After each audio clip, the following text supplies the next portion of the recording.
complaints I hear of thee are grievous. My lord, they're false. They are ticklish for young prince. There is a devil haunts thee in likeness of an old fat man. A ton of man is thy companion. Why dost thou converse with that trunk of humours, that bolting hutch of beastliness, that swollen parcel of dropsies, that huge bombard of sack, that stuffed cloak bag, that roasted Manningtree ox, that reverend vice, that grey iniquity, that father ruffian, that vanity in years? Wherein is he good? But to taste sack and drink it. Wherein neat and cleanly, but to carve a capon and eat it. Wherein cunning, but in craft. Wherein crafty, but in villainy. Wherein villainous, but in all things. Wherein worthy, but in nothing. I would your grace would take me with you. Who means your grace? That villainous, abominable misleader of youth. That old, white-bearded Satan. My lord, the man I know. I know thou dost. But to say I know more harm in him than I know in myself is not so. More than I know that he is old, the more's the pity. His white hairs to witness it. But that he is, saving your reverence, an old Satan. That I utterly deny. If sack and sugar be a fault, then God help the wicked. If to be old and merry be a sin, then many an old host that I know is damned. And if to be fat is to be hated, then fellows lead kinder to be loved. No, my good lord. Banish Peter, banish Mardon, banish. Oh, he's but for sweet Jack Falstaff, kind Jack Falstaff, true Jack Falstaff, valiant Jack Falstaff, and therefore more valiant, being as he is old Jack Falstaff. Banish not him, thy hair is company, banish not him, thy hair is company, banish plump Jack, and banish all the world. I do. I will. Is you, my lord? What's the matter? The sheriff and all are watching at the door. Play out the play, play out the play. I have much to say in behalf of that Falstaff.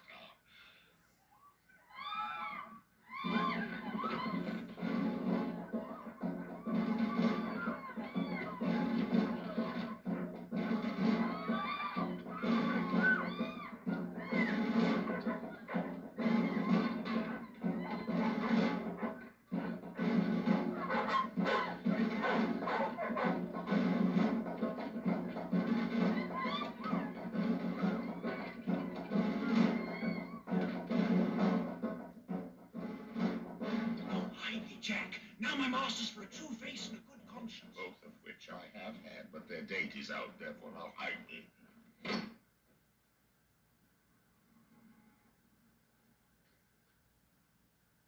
Now, Master Sheriff, what is your will with me?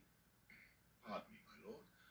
A hue and cry have followed certain men into this house. What men? One of them is well known, my gracious lord, a gross, fat man, as fat as bar. The man, I do assure you, is not here. And so let me entreat you, leave the house.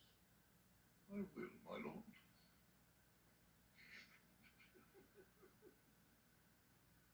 There are two gentlemen having this robbery, lost 300 marks. If you have robbed these men, ye shall be answerable. And so farewell. Good night, my lord.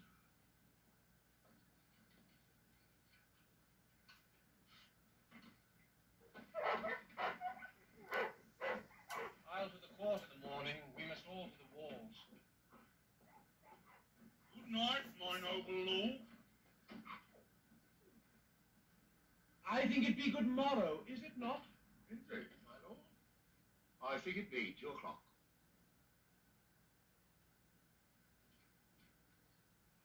We must on to the wars, eh, lad? Hostess, my breakfast. You owe me money, Sir John. And money lent you. £4 and £20. Oh, you thing. What thing? I am no thing. I am an honest man's wife. And setting thy knighthood aside, thou art a knave to call me so. Setting thy womanhood aside, thou art a beast to say otherwise. Say what beast, thou knave thou? What beast, my own? Otter, Sir John? Why an otter? Oh, she's neither fish nor flesh, a man knows not where to have her. Oh, thou art an unjust man for saying so. Thou or any man knows where to have me. Thou knave, thou. Thou sayest true, hostess, and he slanders thee most grossly. So he doth you, my lord, and said you owed him £1,000. Jack, do I owe thee £1,000? £1,000, hell, £1,000,000. Thy love is worth £1,000,000. Thou wish me thy love.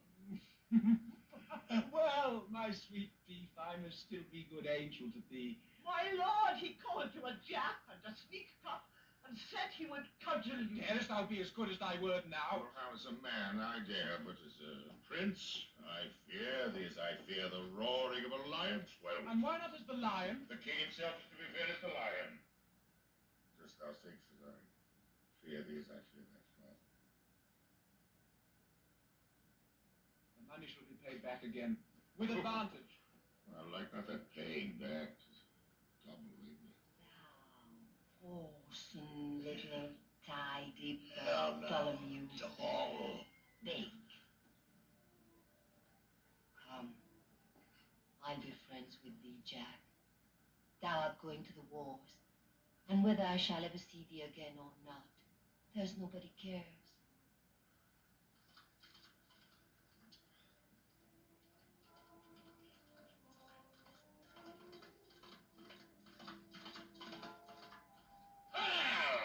Farewell, long Jack.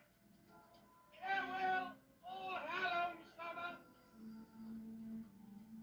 Percy, Northumberland, the Archbishop's Grace of York, Douglas, Mortimer, capitulate against us and are up. Wherefore do I tell this news to thee?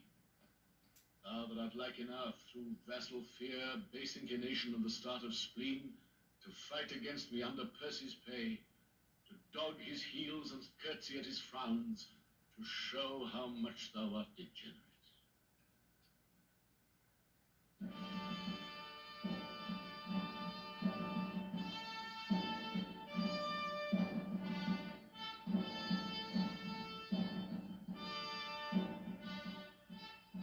Lords, give us leave.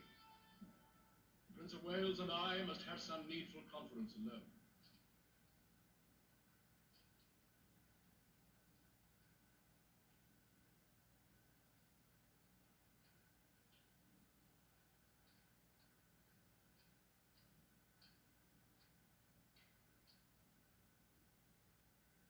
I know not whether God will have it so, that in his secret doom, out of my blood he'll breed revengement, and a scourge for me to punish my mistrainings. Tell me else, could such inordinate and low desires, such barren pleasures, rude society, accompany the greatness of thy blood? So please, your majesty. And I, so lavish of my presence, so stale and cheap to vulgar company, opinion that did help me to the crown and left me in reputeless banishment.